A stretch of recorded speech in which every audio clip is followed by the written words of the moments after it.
Claro, en el límite de -1. Más bien modificar su volumen, pero sin cambiar la forma, sería algo así. Claro, sí, exacto, exacto, Ah, exacto. Sí, tienen una propiedad. De hecho, fíjate vos que mirando lo que estamos comentando recién con Bernabola, cuando vos mirás el 433 era, ¿no? 43, sí. Cuando vos mirás el -1, vos colocás el -1 acá, el módulo volumétrico es bastante bajo. Porque es normal, o sea, no tiene buen módulo volumétrico. De hecho, vos te das cuenta que los materiales, por ejemplo, la espuma poliuretano, no tiene módulo volumétrico, o sea, cambia de volumen enormemente, o sea, muy fácilmente cambia de volumen. Lo que tiene es esa resistencia muy alta al corte que termina redundando en ese efecto que ustedes ven cuando el material converge hacia el lugar. La espuma se comporta de esa manera. Por eso, vos estos materiales los tenés que saber usar. Si vos estos materiales los vas a dejar librado a una deformación volumétrica importante, cagaste, porque lo que vas a ganar por altísima resistencia al corte lo vas a perder en resistencia volumétrica. Por eso estos materiales son siempre combinados. Los auxéticos son siempre combinados, son cerámicos, son materiales laminares, son todas combinaciones. Lo que pasa es que, escuchame, estamos en la era tecnológica, estamos en el siglo de la tecnología. Yo les vengo repitiendo hace más o menos 10 años que lo que se está moviendo en ingeniería muchísimo en los últimos años, no 10, sino 15, es el desarrollo de nuevos materiales. Entonces, es donde vos allí, donde probablemente muchos de ustedes consigan trabajo y trabajos importantes, va a ser en el desarrollo de materiales. Entonces, la realidad es que esto ya no puede quedar afuera. La cerámica es parte de la vida, digamos, de hecho, por ejemplo, no se nota, pero hace muchísimo tiempo ya los paragolpes son laminados plásticos, indeformables. O sea, ya hay un material allí en los paragolpes que yo no pude conseguir datos de las características de los materiales allí, pero tienen bastante resistencia. Algunas veces se ve que, por ejemplo, para golpes de los autos, sobre todo los más caros, vos le haces una perforación, en realidad la característica fundamental que tienen es ellos son materiales con memoria, no específicamente austético, son con memoria. Es otro material especial. Bueno, ahí va la ingeniería, va por ahí, va por el materiales especiales, diseño de materiales especiales, diseño de materiales que dirijan las tensiones adentro del cuerpo como uno quiere que las dirija para que, por ejemplo, esquive un agujero. Es una cosa fantástica lo que se hace, una cosa increíble. Bueno, pero tu pregunta particular es esa. Sí, el módulo volumétrico va para abajo enormemente, pero va muy para arriba el módulo de corte. Entonces, donde vos necesites resistir, por ejemplo, corte, por ejemplo, un típico ejemplo, cuando sean plataformas antiterremoto, que vos lo que necesitas es que esas plataformas básicamente resistan corte, porque esas plataformas lo que básicamente tienen, atendiendo que de alguna manera resolvés el problema volumétrico, porque de alguna manera tenés que resolver el problema volumétrico, porque como son plataformas van a estar aplastadas. Si tienen mal módulo volumétrico, cagamos. Pero la característica fundamental de su resistencia al corte lo haría muy apto para disipar energía en un terremoto. Materiales que tengan una altísima resistencia al corte. De hecho, se usan las gomas de Munich Rivlin que tienen un módulo G muy alto, pero también tienen resistencia volumétrica. Es muy interesante el tema, la verdad que daría para tomarse, alguien debería dentro de la carrera trabajar con un poco sus materiales especiales y darle a ustedes un pantallazo, siendo que no es esperable que los próximos 20 años de la vida de ustedes, que van a ser los mejores años, ustedes van a pasar 15 años boludeando, haciendo laburos de mierda, y después de 15 años de trabajar, la mayoría de ustedes, algunos antes, otros un poco después, van a empezar con los trabajos más importantes. Y dentro de 15 años, yo me imagino que este tipo de materiales, si hoy es mucho el uso, imagínense dentro de 15, 20 años. Ni hablar, nada, es una eternidad.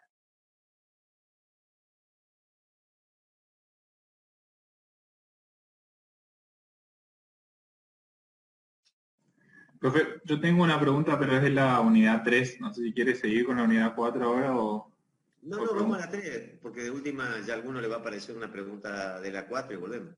Es más que nada una curiosidad. En el caso de la descomposición multiplicativa de F, eh, el libro da la carpeta da un caso, por ejemplo, en que separa rotaciones o bien deformaciones, y después da otros casos, ¿no es cierto?, de algunas deformaciones, características, qué sé yo.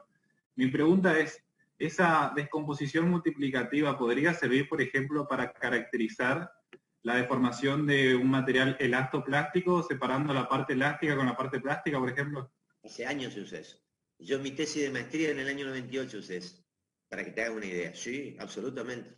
Yo ya la usé en el año 98, mirá lo que estamos hablando, ¿no? Estoy hablando de hace cuánto. Yo ya usé la descomposición multiplicativa de F para simular un material elastoplástico. En aquel entonces no me acuerdo qué tensores usé, pero usé F, por supuesto que usé F.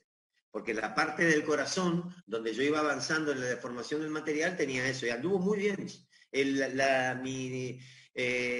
Digamos, hasta ahí, después cuando hice el doctorado me empecé a tener problemas con el material, y no me formuló bien la plasticidad, me formuló muy bien las deformaciones enormes, me copiaba bien, eso andaba bárbaro.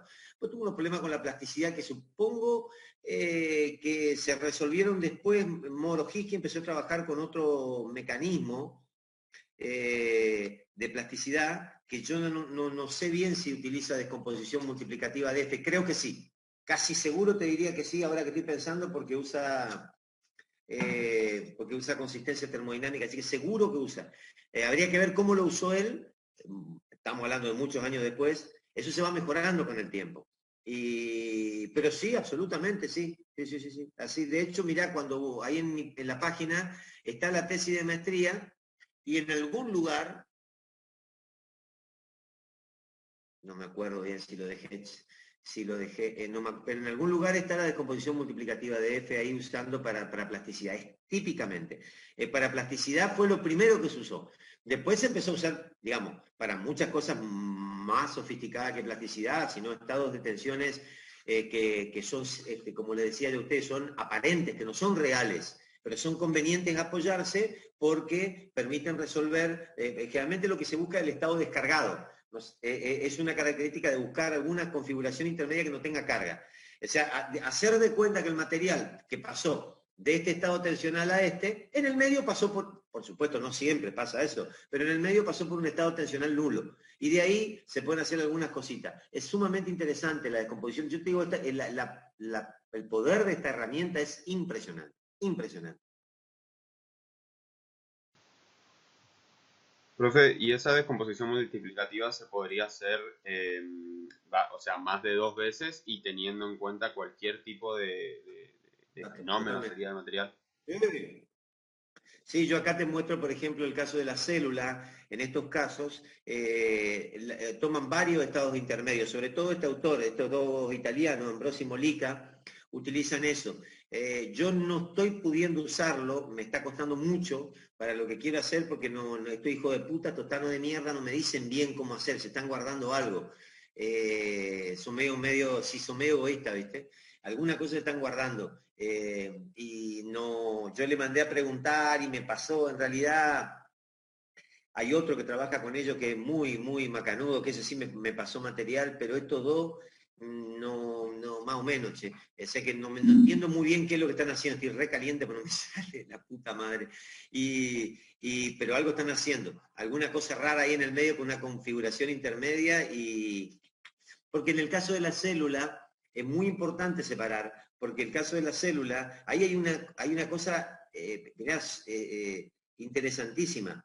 La célula cancerígena se comporta completamente distinta digamos, su crecimiento se comporta completamente distinto cuando está sometida a una tensión de tipo volumétrica. Esas famosas tensiones ¿por qué? Porque la célula entiende, digamos, lo primero que hace, antes de intentar migrar, lo que primero hace es la inversa de lo que hace el suelo, se hincha, que es lo que es digamos, el crecimiento. Ella gana masa, porque reproduce célula y va ganando masa. Entonces, ustedes dicen, a veces cuando uno pregunta esto, dicen, pero ¿qué tiene que ver un ingeniero con esto? ¿Y cómo no va a tener que ver? Si yo tengo un material que yo le pongo una carga y lo comprimo, o sea, lo que estamos diciendo recién, el módulo volumétrico, ese material se comprime, ¿y qué es lo que pasa con ese material? No cambia la masa, ¿Qué es lo que hace cuando nosotros tenemos materiales de ingeniería que los cargamos? Lo que hacemos es cambiarle la densidad, los vamos haciendo más densos, porque no ganan ni pierden masa, sino que se hacen densos. Algunos, otros sí pierden masa. En la genética en el caso particularmente de la bioingeniería en cáncer, lo que la célula hace no cambia prácticamente su densidad. Fíjense qué interesante, no cambia densidad, lo que cambia generalmente es masa, o sea, agrega masa, mantiene la densidad constante y agrega masa. Entonces, ¿cómo gana más volumen? Con más masa. ¿Y qué hace las tensiones? Impiden. Las tensiones hacen que la célula no crece bien, o sea, que en verdad el hecho de tener tensión hace que la célula cancerígena crezca menos. O sea que es la tensión aplicada como la tensión mecánica, esta que tenemos nosotros, es un antídoto contra el cáncer, digamos, desde el punto de vista. Ahora, es difícil pensar que, digamos, utilizarla como herramienta curativa no, pero sí se la utiliza para detectar ciertos tipos de órganos, cómo va a evolucionar un tumor en ciertos órganos y en otros órganos. ¿Por qué? Porque depende de la constitución de los órganos. De acuerdo a los módulos de esos órganos, si el órgano es capaz de soportar más tensión, por ejemplo, los vasos, tienen muy pocas posibilidades de desarrollar metástasis o cáncer. Por eso el cuerpo humano casi no tiene cáncer en ninguna de las arterias. Las arterias no tienen cáncer. El corazón mismo tiene muy pocos casos de cáncer porque es una fibra que soporta mucha tensión, entonces el cáncer no se siente cómodo ahí. Otros órganos blandos desarrollan cáncer rápidamente porque nada se le opone a la masa que se va dilatando. Entonces, es muy importante estudiar, según qué órgano sea, la velocidad de propagación digamos, de crecimiento y la posibilidad de migrar cuando tenga un tamaño relativamente grande, va a depender de las tensiones. Después también ahí se juega con el tema de las posibles, hay otras cosas que se hacen que es la aplicación de medicamentos. Bueno, una de las líneas de aplicación es ver cómo podés incrementar el estado tensional para que no crezca la célula. La verdad que es un trabajo absolutamente de ingeniería, es un trabajo de ingeniería. Por supuesto que uno no se siente muy cómodo con mucha terminología. Hay mucha terminología que uno no se siente cómodo. Los ingenieros nos sentimos cómodos porque no es fácil entender varios aminoácidos, esto no estamos formados para eso. Entonces, bueno, pero desde el punto de vista mecánico, el efecto en la célula, que vos me preguntabas, tiene que ver con esto. Por ahí a vos te interesa justamente analizarla, no interesa tanto, por ejemplo, la parte de cortante de la célula, importa mucho analizar la parte, o sea, el estado de la célula que tiene deformación volumétrica pura. Ese es el estado que sumamente interesa para saber la velocidad de crecimiento del tumor. Eso es básicamente lo que se hace. Papanera le preguntó, ¿no? Sí, profe.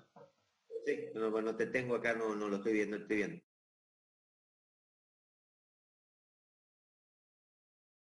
Profe, Sí, yo tengo una pregunta sobre ondas P y S. bueno.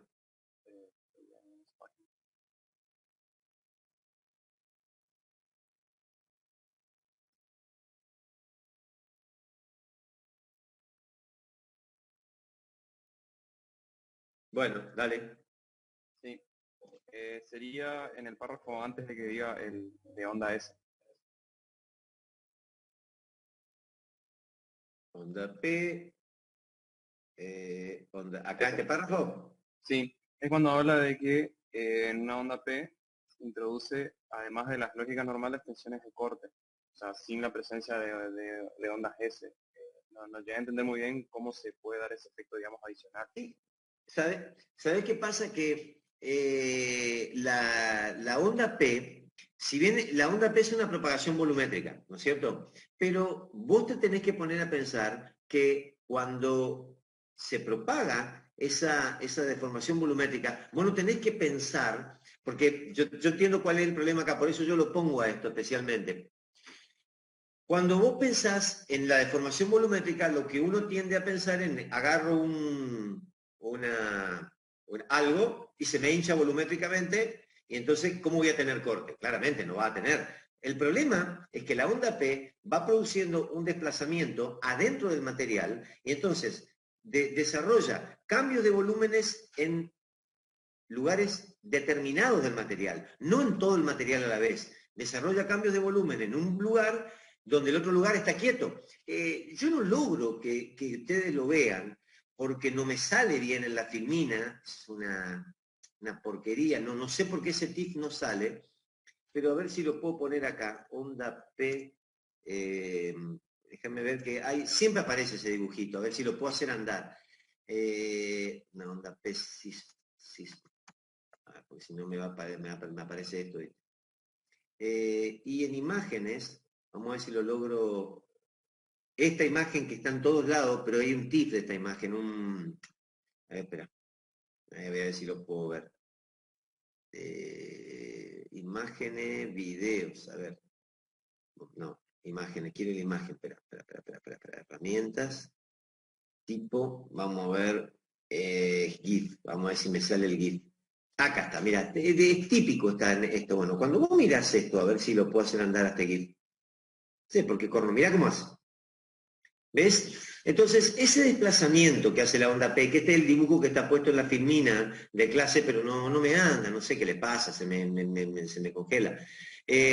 Claro, vos imaginate que esta propagación que queda, vos cuando mirás, vos te das cuenta que acá hay un proceso donde, esto está simplificado, por supuesto, ¿no es cierto? Vos imaginate que estás dentro de un continuo y se viene desplazando la onda. Cuando vos salís, si vos te pones en los ejes principales, vos vas a ver solamente esa deformación, pero cuando vos cambiás los ejes, haces una rotación de eje, eso tiene corte, porque eso tiene material que no se expande simultáneamente en toda dirección y sentido. ¿Me entendés? Tiene una propagación en la dirección de la onda P, que va para un lado, va para otro, la misma se propaga esa deformación en la misma dirección, pero si vos cambiás los ejes, inmediatamente empiezan a aparecer esfuerzos de corte. No hay ninguna, digamos, es como si vos tuvieras un tensor, digamos así, en ejes principales y cuando lo girás, porque no es un tensor esférico el que se propaga, no se propaga un tensor esférico, no es así. Es un tensor volumétrico, pero no es esférico. Entonces, cuando le rotás los ejes aparece corte. De todas maneras, vos te podés imaginar que puede haber corte porque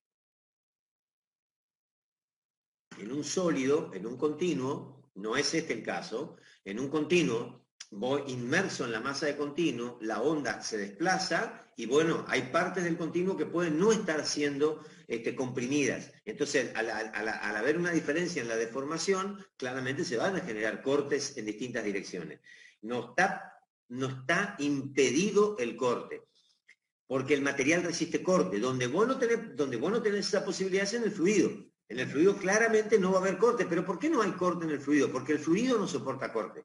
No porque no le quiera dar, no tenés forma de sostener el corte.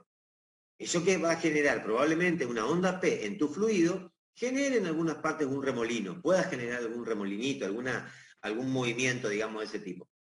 Lo que pasa es que acá se ve, no, estas es las ondas S, P y S, estas creo que son las dos. Bueno, no, esta es la S. Claro, la S es muy fácil analizar y uno analiza y ve claramente cómo va a ser el corte en la S, pues tiene la sensación de cómo es, pero en el plato que yo les dibujé a ustedes, ese que yo le hice 3D, creo que es este, donde se ve acá.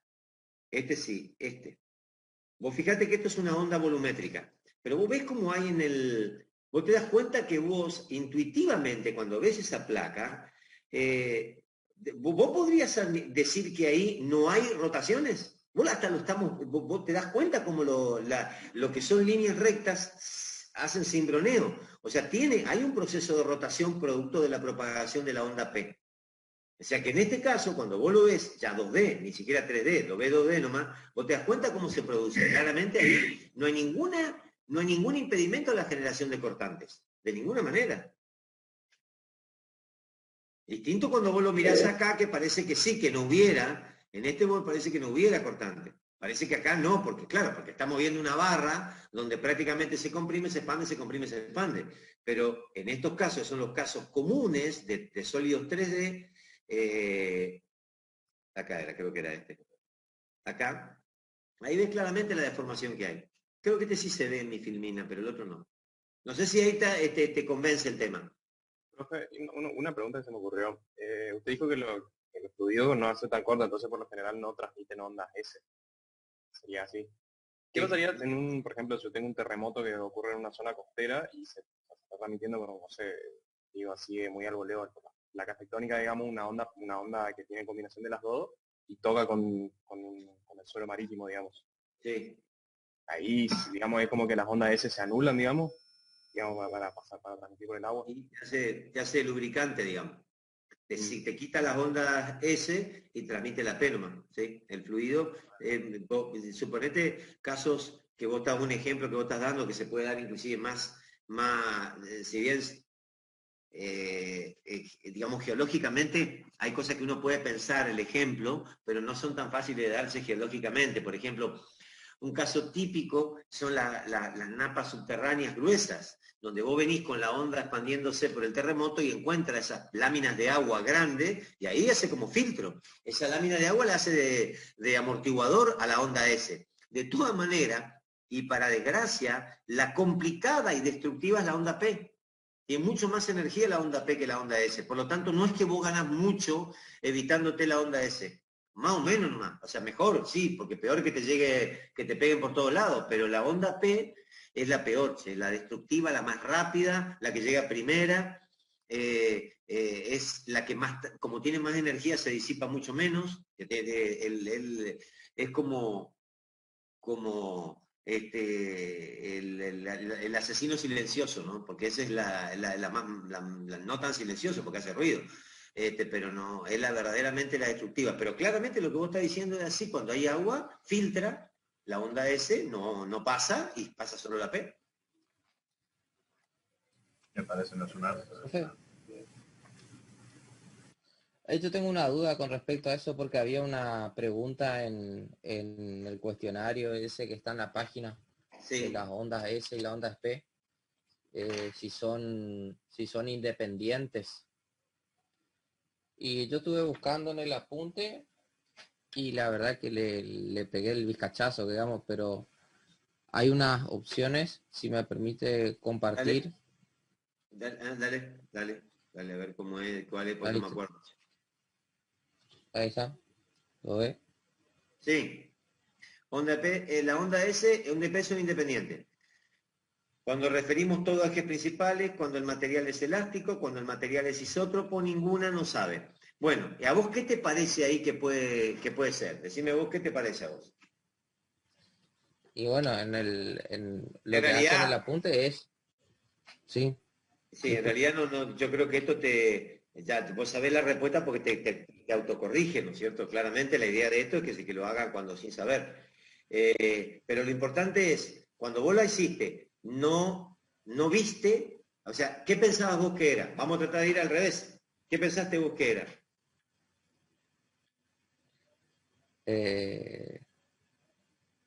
y el tema para mí para mí fue la única que me convencía era si era isótropo el material. Sí, es la única. Porque en realidad, la realidad de la onda S y la onda P, la onda S y la onda P, vos la podés descomponer y pensar que hay una y otra. Esto es el equivalente, mirá, me gusta colocarlo como ejemplo, aunque no es que el ejemplo vale, porque no, pero es muy interesante. Cortate y voy a mostrar algo. Acá lo interesante es esto, mirá. Cuando uno estudió, cuando ustedes estudiaron, pero no le pego acá está madre que lo parió. Ahí está, espera. Cuando estudiaron acá tensiones principales, se daba un caso que pasa así medio como si ustedes no lo toman en cuenta como si fuese algo importante, porque bueno, claramente al no usarlo, por lo menos no lo ven, no han visto.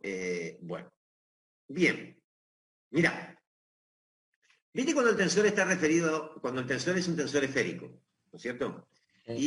O bien es un tensor, o no, ponle que no sea esférico, no importa que sea esférico, pero que esté referido a ejes principales. Ese ejemplo.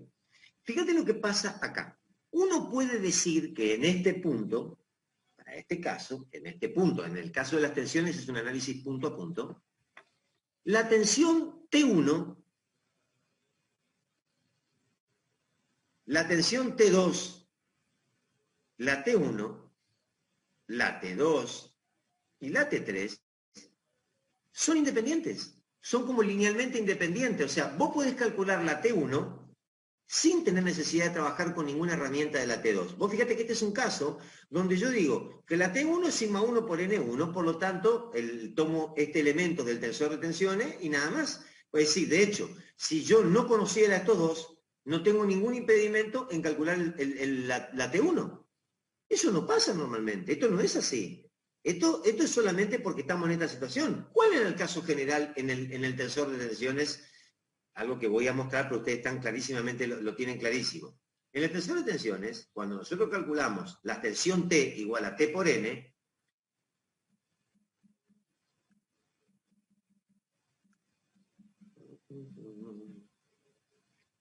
no, acá un poquito, capaz que lo pongo un poquito antes.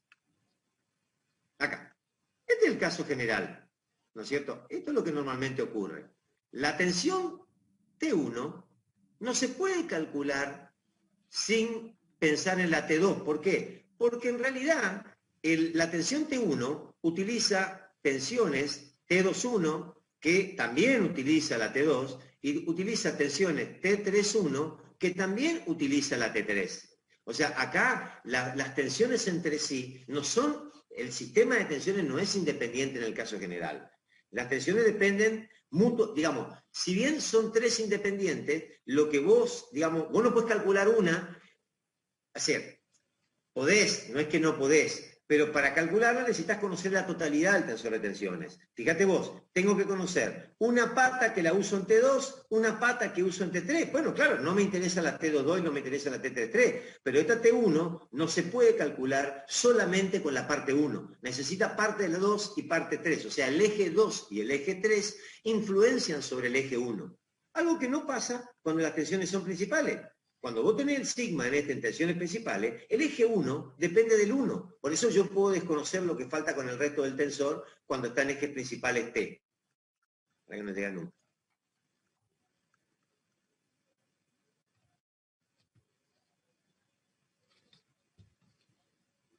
¿Qué relación tiene esto con lo que vos me estás preguntando? Mucha. La tensión, la onda S es independiente. Vos tenés una onda S, una onda P, tenés dos ondas S y una P. Hacé de cuenta que la onda P fuera sigma 1, que una de las ondas S fuera, ponerle, la onda P es T1, la onda S es T2 y la otra onda S es T3. Cuando el material es isótropo, el material isótropo se comporta como ¿qué? Como un material que está en ejes principales. Porque acuérdense que la isotropía es la característica que tienen los materiales de que lo mires por donde lo mires, son siempre ejes principales. Entonces, es como si vos tuvieras un tensor de tensiones siempre en ejes principales. Si fuera tipo, ahí sería un esférico, ¿no? Pero bueno, siempre en ejes principales. Entonces, ¿qué es lo que pasa con la onda S y la onda P? La onda S y la onda P son independientes, o sea, vos vas a poder estudiar la onda P por un lado, una onda S por el otro lado y la otra onda S por el otro lado, solo si vos tenés un esquema de ejes principales. Cuando los ejes no son principales, el comportamiento es muy semejante a las tensiones. La onda P se mezcla con la onda S y forman ondas cuasi P, cuasi S, cuando el material no es isótropo. Porque ¿qué es lo que le da la isotropía? Le da ejes principales. Entonces vos solamente vas a tener un comportamiento semejante a una independencia en las ondas S y las ondas P cuando el material sea isótropo, porque el material isótropo, mires por donde lo mires, se comporta como ejes principales. ¿Eso qué quiere decir? Que si vos tenés un material ortótropo, por ejemplo, pero le metés la perturbación sobre los ejes de ortotropía, también van a ser independientes las ondas S y las ondas P. También vas a conseguir vos, que no va a ser igual, no es igual, pero vas a tener un tipo, una onda S y tipo una onda P. No va a tener problema. Ahora, ¿cuál es el problema del material isótropo? Que nosotros nunca vamos a poder decir que la onda se propague exclusivamente en los ejes de ortotropía. Va a ir por cualquier lado. Cuando no vaya por los ejes de ortotropía, tenemos ondas cuasi S y cuasi P. ¿Entendiste lo que te quiero decir con esta comparación? Sí, sí, profe, clarísimo. Es la isotropía, o sea, el hecho de que las propiedades del material se mantienen siempre igual y independientes los ejes entre sí, es lo que permite eso de trabajarlo como si fuese uno sin que exista el otro. El equivalente a esto, yo puedo trabajar con T1 sin tener ni noción de cuánto vale T2 y cuánto vale T3, pero solo si está en eje principal. Ahí está, profe. Gracias. Bueno.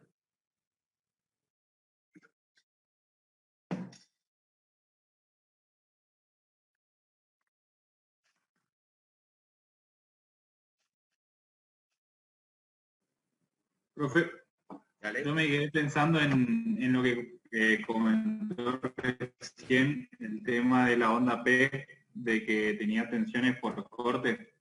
Sí.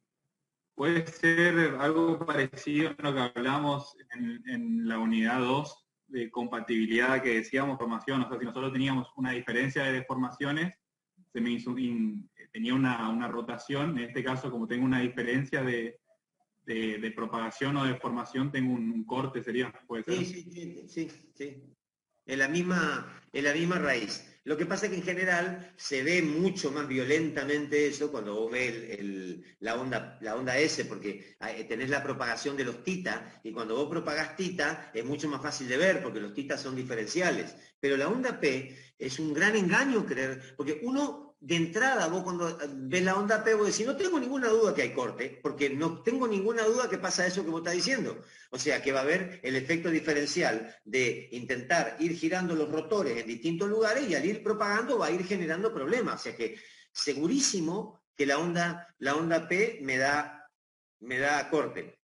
La onda S, perdón. Pero la onda P tiene que ver con eso, que lo conversamos un poco la clase pasada, porque está envolviendo o involucrando la divergencia a un gradiente. O sea que hay diferencias de deformación, no por rotaciones, sino porque son estiramientos distintos en distintas partes.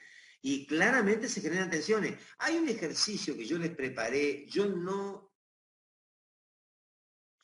la verdad que yo después no sé si lo incluí el ejercicio, en el capítulo 4.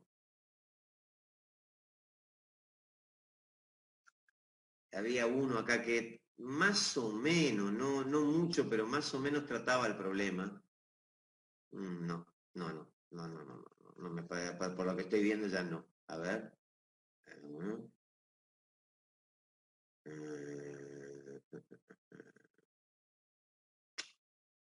No. Es muy indirecta la manera de ver esto, no es tan fácil verlo acá. Estoy pensando si lo podemos ver acá. Y está medio engorroso, pero se puede ver por acá. Acá vos, por ejemplo, ves.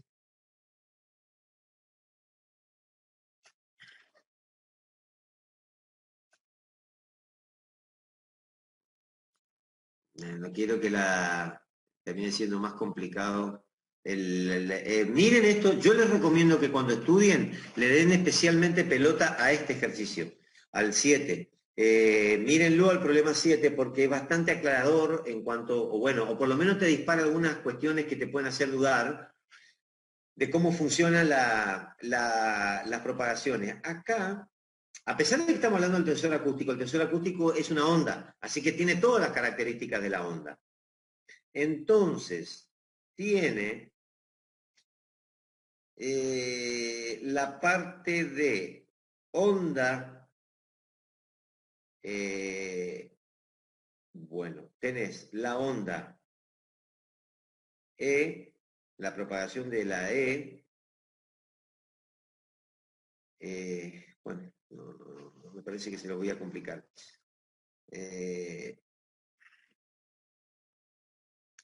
Sí, creería yo que capaz que se lo complico más. Pero la cuestión es que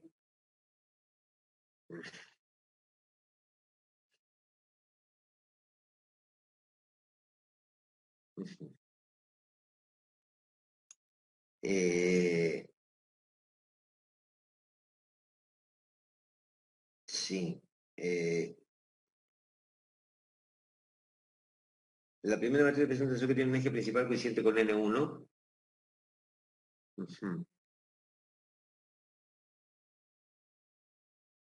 Lambda G. Claro, es interesante. La propagación de la onda unidimensional, por ejemplo,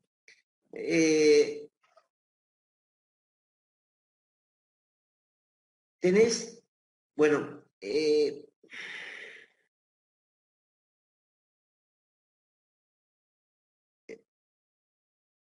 me parece que sí, no sé si lo van a ver acá peor, no sé si no te complico esto la vida, Aguilar. Estoy tratando de decirte algo que después que no sea al revés, ¿viste? Que después no te maree peor. Los autovalores del tensor acústico tienen, por supuesto, como era de esperar, como ya lo hablamos, los autovalores del tensor acústico tienen velocidades, ¿no es cierto? Son proporcionales a las velocidades porque fue lo que dedujimos. Acá está calculado los autovalores del tensor acústico. Entonces, acá lo que se ve es que cuando uno arma el tensor acústico, tiene un tensor que es, este tensor es un tensor mentiroso, que este no es un tensor de segundo orden, un tensor unidimensional, ¿no es cierto? Porque si vos tenés un tensor de segundo orden colocado así, y este tensor que tiene lambda más g, este tensor unidimensional, está relacionado con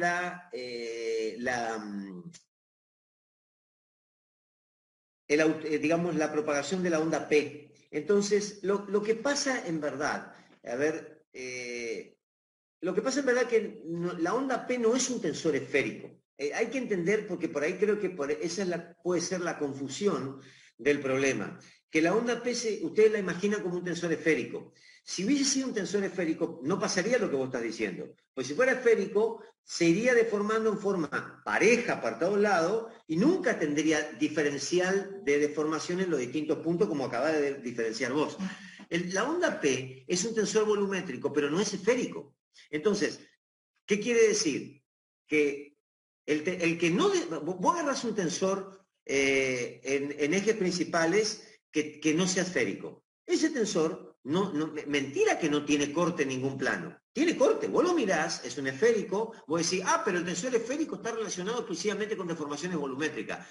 Perfecto, yo no te lo discuto, pero ese tensor llevado a otros ejes te da un tensor general, ¿no es cierto? O sea, mirado en una foto con un cierto sistema de ejes, parece que no tiene deformaciones de tipo, no tendría deformaciones por corte. Pero en otros sistemas de ejes aparecen las tensiones de corte que tiene un tensor. O sea, el único tensor que no presenta deformaciones por corte es el tensor esférico. Estamos totalmente de acuerdo, ese no tiene corte en ningún lado. No hay ningún eje que desarrolle corte. La propagación de la onda P no es una onda, no es una onda esférica, es una onda volumétrica, que no es lo mismo, ¿no es cierto? Se la puede ver, yo creo que acá hice en algún momento un análisis donde no hay que hacerlo detenidamente. Sí.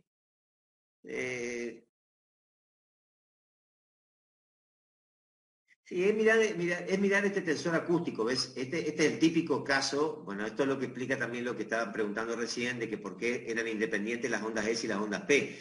Acá claramente vos te das cuenta que vos le obtenés los autovalores al T-tensor y tenés un autovalor que es la velocidad de la onda P y estas son las dos velocidades de la onda S. O sea, armado, el tensor acústico es el reflejo de lo que estuvimos charlando de las distintas ondas. Ahora, es factible, visto este tensor descompuesto, entender que la onda P no es una onda esférica, se lo está viendo acá en forma directa. Y yo por lo que estoy viendo no incorporé el ejercicio que tenía eso. Era un ejercicio bastante complicado, sí, no lo incorporé, no lo puse. Era un ejercicio medio complicado, entonces por eso creo que lo dejé afuera. Pero bueno, como para resumirte, está bien lo que vos decís, es tal cual lo que vos decís. Lo que tenés que entender es que Básicamente porque ese argumento sería fácil de rebatir si alguien te dijera, bueno, pero si el tensor esférico es el tensor, la onda P fuera un tensor esférico, no debería tener ese problema, pero no es un tensor esférico. Es un tensor, propaga deformaciones volumétricas, no deformaciones volumétricas en toda dirección iguales. No lo hace así. Propaga la deformación volumétrica. Pero ¿se convertiría en un tensor esférico si, por ejemplo, tengo una propagación en un fluido? En el fluido particularmente se comporta en esférico porque no soporta corte. Pero ¿qué pasa allí en el esférico?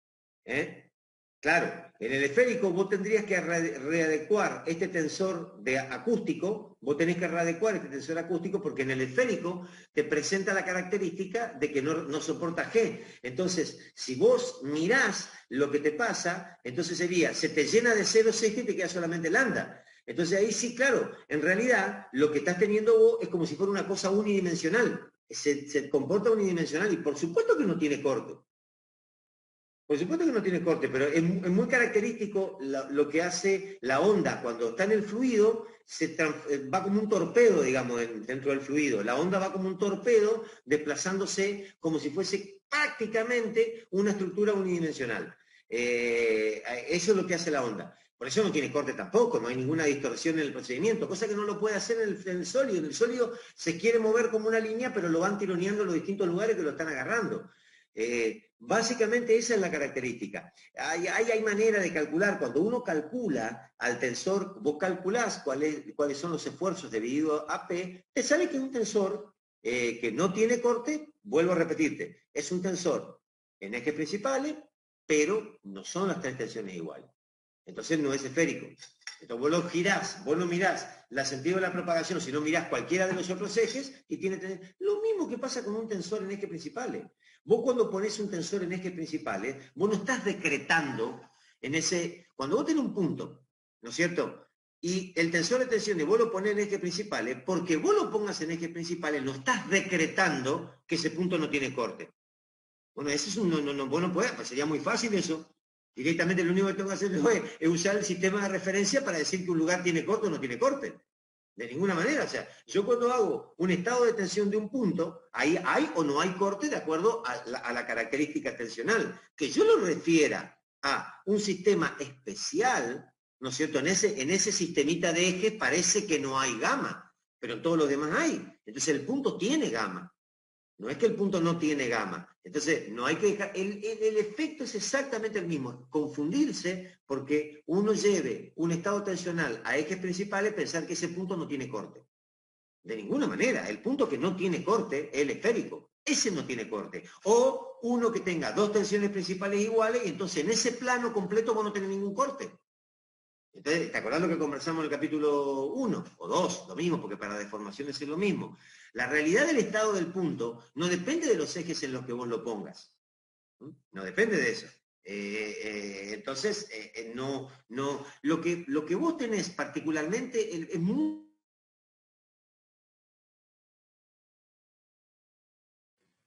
Chao, se le cortó la luz. ¿Se vio cómo se le cortó, justo?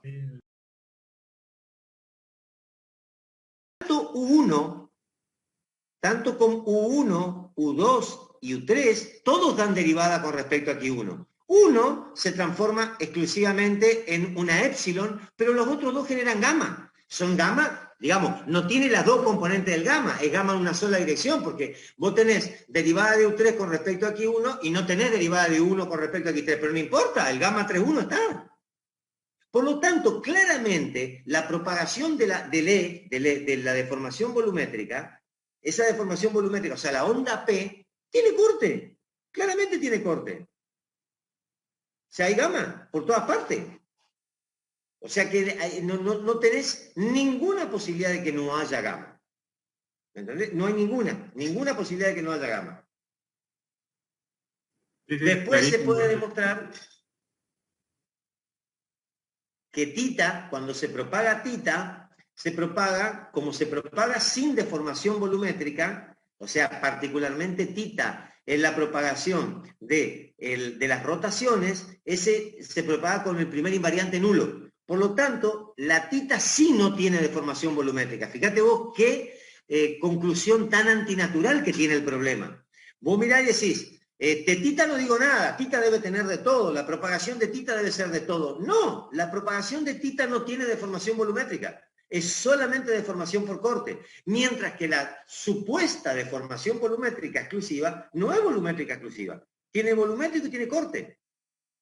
O sea, fíjate vos cómo el análisis no es tan fácil de verlo en su primera instancia, ¿no es cierto? No está fácil una pregunta de ese tipo, ¿no es cierto? La realidad es que cuando uno ve eso, es porque en realidad, como siempre hacíamos, como estábamos haciendo en la clase pasada, que le hacíamos la exégesis a las ecuaciones, la realidad es que vos lo que estás haciendo es la divergencia de E. O sea, vos estás haciendo el análisis de una magnitud E, que es un número, porque es la deformación volumétrica, pero, perdón, no dije divergencia, está escrito que no es una divergencia, es el gradiente de E, ¿ok? Si el gradiente de E te diera 0, ¿qué pasaría ahí? Si el gradiente de E te diera 0, significaría que el E es idéntico en todo el cuerpo. Entonces sí, ahí no tenés posibilidad de tener ninguna naturaleza de tensiones corte. Pero vos acá tenés una parte que es el gradiente de E. El gradiente de E, el existir gradiente de E, es un poco lo que vos razonabas con los tita. Solo que ahora lo tenés que razonar con los E. Porque hay gradiente de E. ¿Me entendés? Entonces, lo que quiere decir eso es que hay una propagación volumétrica, pero no es igual en todos lados. Tiene un gradiente. Por lo tanto, aparecen los esfuerzos de corte. No te va a aparecer en esta parte. Esta parte no tiene gradiente. ¿Por qué? Porque el gradiente al hacer, por ejemplo, cuando vos querés hacer la divergencia de esta ecuación, del rotor, vos le aplicás la divergencia al rotor y eso te da 0. Entonces allí sí vamos a tener un cuerpo que no tiene divergencia. Si no tiene divergencia, es un solenoide. Por lo tanto, propaga solamente corte. Eso es típicamente primer invariante nulo. ¿No es cierto? Es difícil de verlo acá, pero el primer invariante de la deformación en ese caso es nulo justamente porque la divergencia es nulo. Ustedes se dan cuenta que la divergencia de un tensor te canta el primer invariante, ¿no?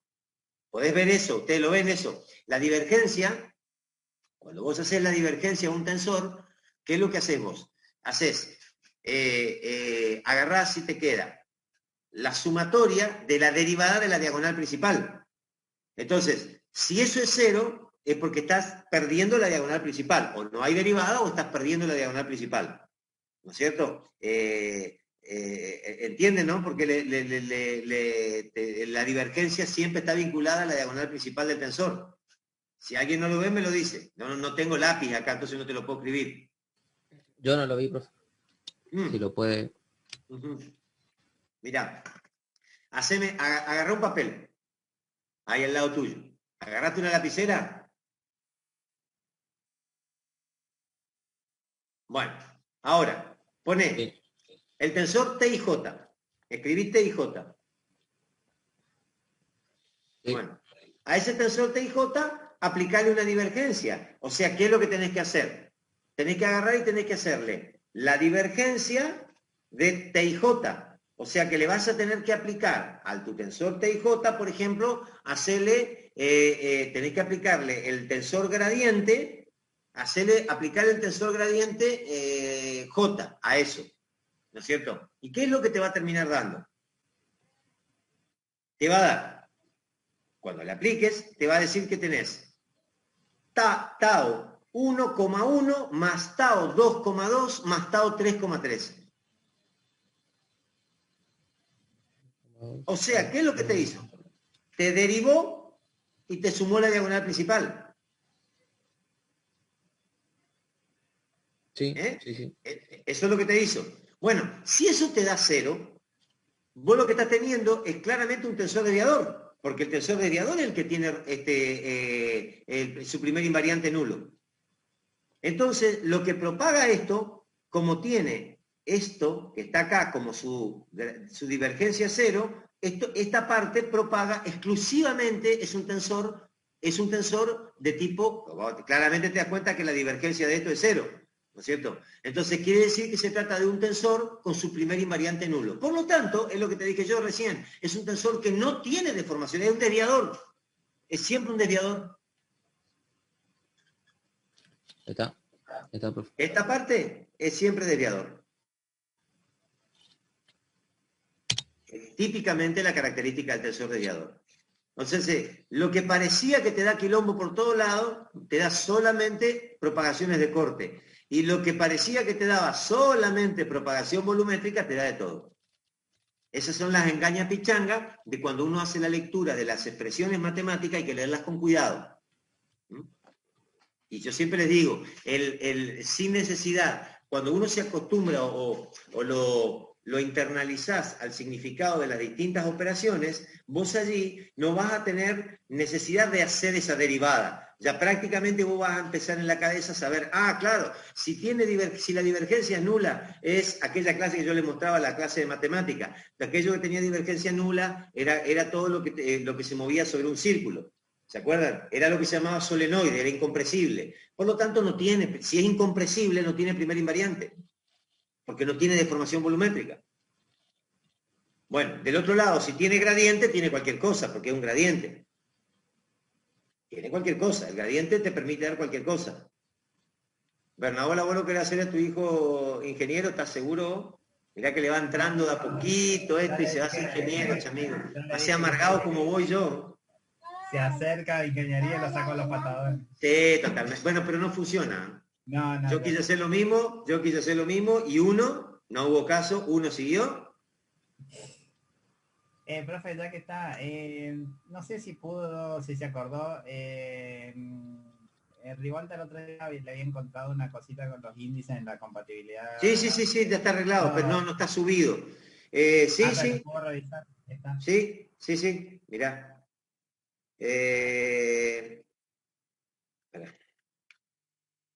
Estaba acá.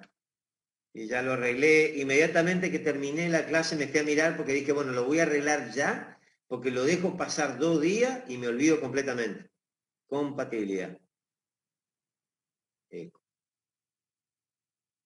Bueno, este es el apunte viejo nomás, ¿eh? Esto está mal. Esto tiene, a ver, acá, este es K. Ese era K. Ahí va una K.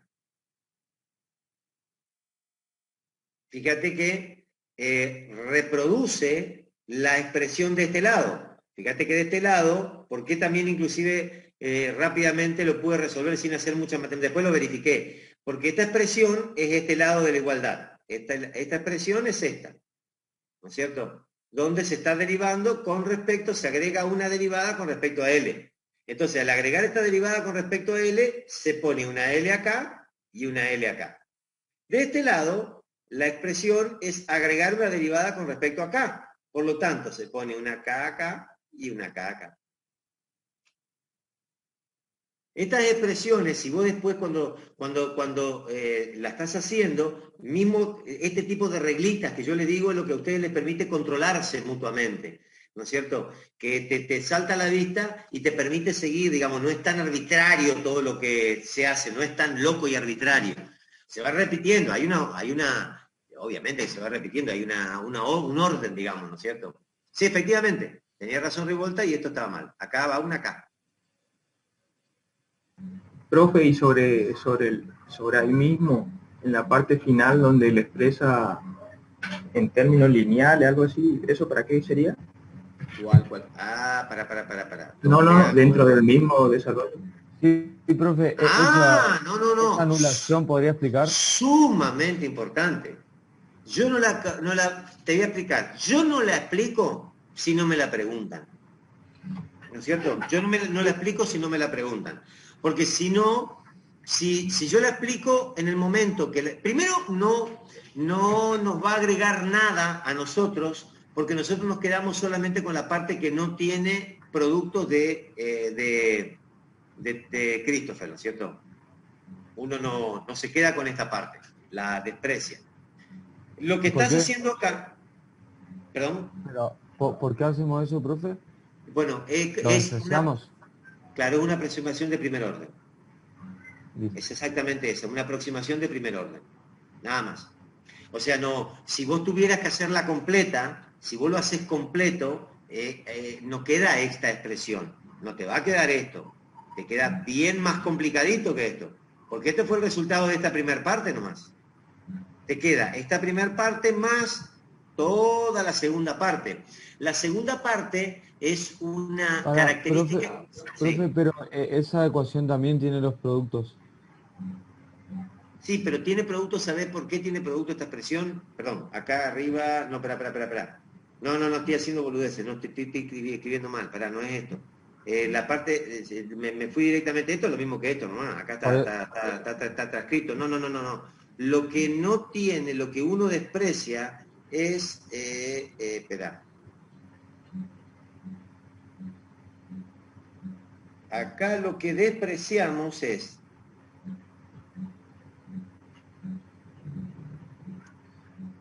mirá, Sí, Sí, sería como los términos los pro- cuadráticos. sí, claro, los productos exactamente, que usted dijo ahí, profe, lo que sí claro. Pero lo, se ve abajo La, en el que tiene el aproximado. No, está bien, Ahí, entonces, está bien. Acá uno termina quedándose con esto, ¿no es cierto? Que es lo que vos terminás reproduciendo de esta manera cuando lo pones acá. Esto que está acá, o sea, la verdad que el tensor completo tiene todo este quilombo de cosas atrás. Tiene un montón de cosas más, aparte de las dos. Lo único que hicimos acá es bajarlo, ¿no es cierto? Lo único que se hizo acá es bajarlo, al multiplicar se lo baja. Se baja el índice, se lo multiplica por el tensor métrico nomás para bajarlo.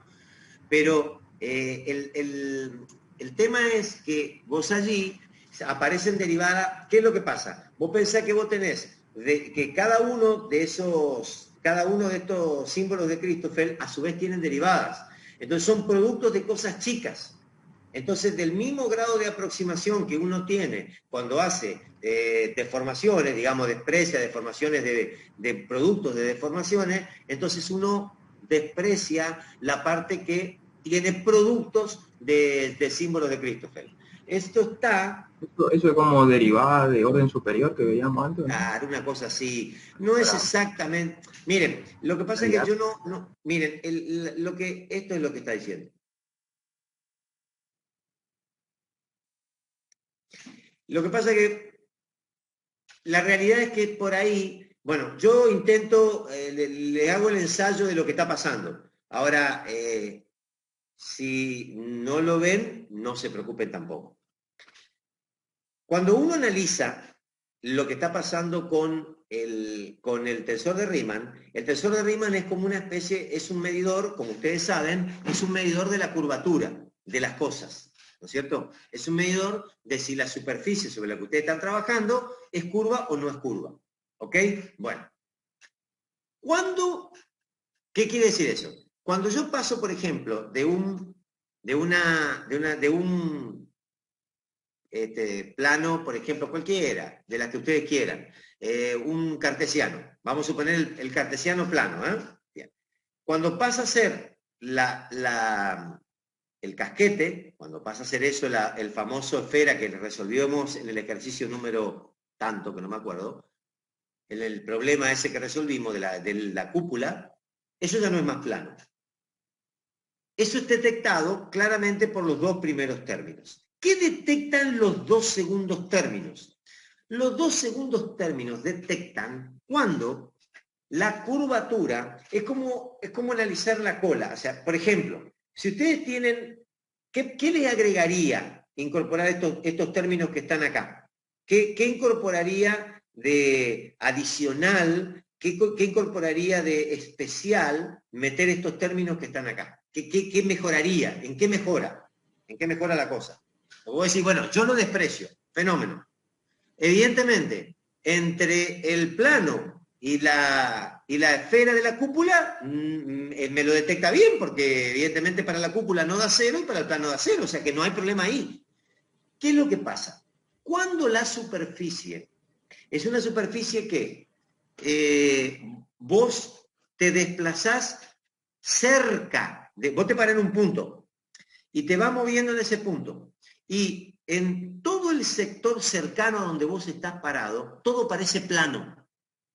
Todo plano. Pero si vos te vas bastante lejos, muy lejos, pero muy lejos, comenzás a ver que vos estabas confundido, que no era puramente plano, que tenía cierta curvatura.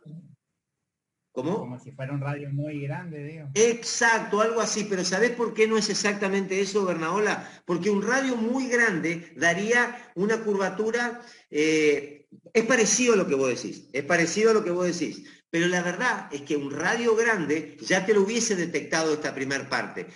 Lo que pasa es como una especie de superficie que no es una esfera, es una superficie que se presenta plana y cuando se aleja se empieza a curvar. Es una superficie especial. Esas superficies son superficies muy... no existen en la parte de ingeniería civil. Nosotros no tenemos eso.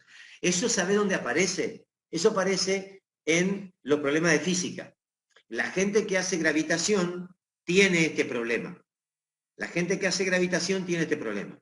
O sea, por ejemplo, cuando vos estudias la gravitación de un agujero negro, esto es muy importante. Cuando vos no estudiás la gravitación de un agujero negro, por ejemplo, estudiás la gravitación del Sol, esto no es muy importante. ¿Se entiende lo que les quiero decir? Lo que pasa es que ustedes no tienen idea de estas superficies que estamos trabajando acá. Cuando yo les presento un casquete esférico, es porque es un problema de ingeniería. La ingeniería va a tratar ¿con qué? Va a tratar con superficies planas o con un casquete esférico, con un casquete que puede llegar a ser cónico, puede trabajar con un pedazo de esfera o alguna superficie que a lo mejor, pero son todas esas figuras que nosotros aprendimos en la facultad. Ahora, esta fórmula es mucho más potente que eso. Esta fórmula te permite detectar lo que se llama, no sé si alguna vez escucharon, probablemente nunca escucharon, más allá del paquete de galletitas, algo que se llama variedades. ¿Escucharon alguna vez ustedes hablar de eso? ¿Alguno escuchó hablar de una variedad? No. Bueno, la variedad es una especie de figura que se va armando emparchando. Es como si tu abuela agarrara, viste, vos le decías a tu abuela, abuela, emparchame emparchame un mantel. Entonces tu abuela empieza a emparchar el mantel y resulta ser que le va poniendo pedacitos, así le va poniendo pedacito.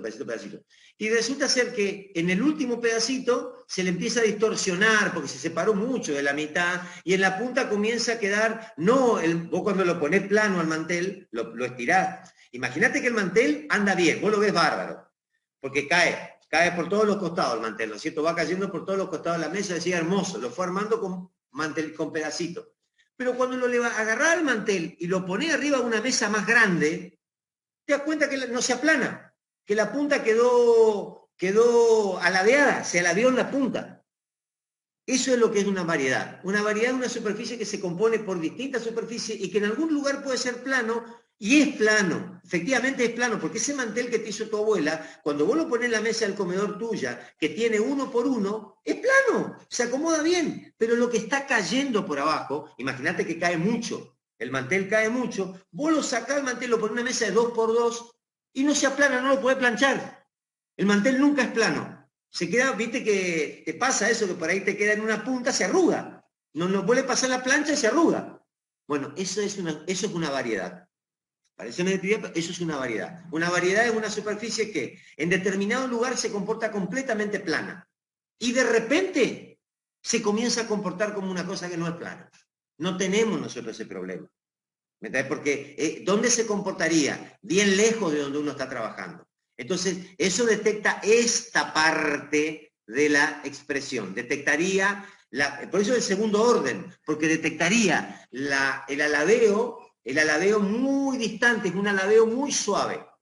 ¿Viste? Entonces, por eso no se lo tiene en cuenta. Más o menos, ¿se entendió con el mantel de la abuela o no? En síntesis podría ser, profe, que se tiene en cuenta la parte plana, ¿no? Claro, lo que vos estás haciendo no es que tenés en cuenta la parte plana. O sea, vos lo que estás teniendo en cuenta, ¿qué es? Es la cercanía donde vos estás.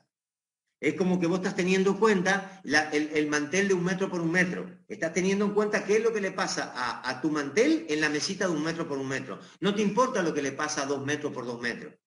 Digamos que vos decís, no, 2 metros muy lejos, yo estoy en 1 metro por 1 metro, no me importa. Ahora, si el mantel en 1 metro por 1 metro no lo podés planchar, entonces no es plano. ¿Ya entendés lo que te quiero decir? Si la curvatura se te da en 1 metro por 1 metro, ya estamos con problemas. Eso ya lo detecta esta primer parte de la ecuación. Entonces, esa primer parte te garantiza que es plano más o menos cerca de donde vos estás. Es plano. Lo que está más lejos no te importa, porque la verdad que está demasiado lejos. En el caso de las estructuras de ingeniería, sería como si tuviéramos, mirá, vos me podés decir, eso no puede pasar nunca en ingeniería. No sé, puede pasar, pero es raro porque normalmente vos no vas a tener una superficie plana muy grande y que sea plana y que de repente se te empiece a curvar porque tendría que ser muy grande. Es una defecio lo que está haciendo, no se ve presente. ¿Por qué no se ve normalmente? Porque normalmente en ingeniería, cuando vos querés que algo sea curvo, no se te curva por casualidad, se te curva porque vos querés que sea curvo. O sea, vos cuando generás cuando vos haces un casquete esférico, cuando vos haces una cúpula, es porque quisiste hacer una cúpula. ¿No es cierto? Vos me podés decir a mí, pero decime una cosa, yo tengo un material que es plano y se comienza a deformar. ¿No podría ocurrir que se quedara plano cerca y se deformara medio lejos y me sirviera esta parte? Bueno, mi respuesta es sí, podría ocurrir. Lo que pasa es que estamos hablando ya de cosas muy raras. Ahora, hay que tenerlo presente. Esta parte sí detectaría esa curvatura lejos del lugar de donde vos estás. Detectaría una curvatura perimetral, no una curvatura donde uno está. Es más sofisticado de lo que yo estoy diciendo. O sea, esta parte sirve únicamente para esto que te digo yo. Sirve para física. Profe, ¿podría explicar el párrafo final de ese tema? Que la